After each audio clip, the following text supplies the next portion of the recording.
Je, Mungu anatuongoza vipi kuchagua mwenzi wa ndoa? Karibu tena kwenye Katuni wa Yesu Channel. Je, Mungu anatuongoza vipi kuchagua mwenzi wa maisha? Biblia na maelezo ya Mama Ellen White yanasema nini kuhusu hili? Tufuatilie kwa makini. Biblia inasisitiza kuwa Mungu ni mwenye mipango mizuri kwa maisha yetu. Soma Yeremia 29:11. Sasa basi, kuchagua mwenzi ni jambo la kuabudu na kuomba uongozi wa Mungu. Ellen White anasema katika kitabu cha Adventist Home na ule ukurasa wa 54, usichague mwenzi kwa hisia zako pekee, uza kiroho. Ellen White anasisitiza kuwa mwenzako wa ndoa awe mwenye kumcha Mungu na kufuata maagizo yake. Katika Messages to Young People na ule ukurasa wa 433.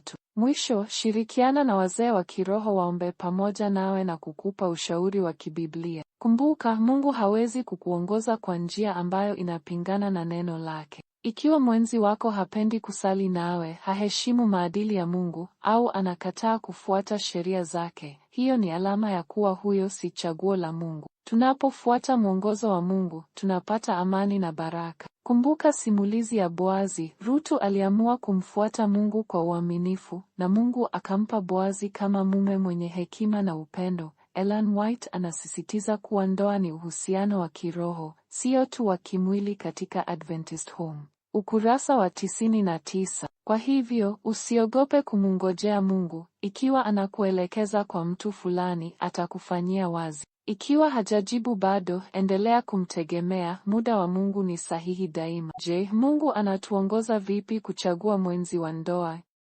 Karibu tena kwenye Katuni wa Yesu Channel.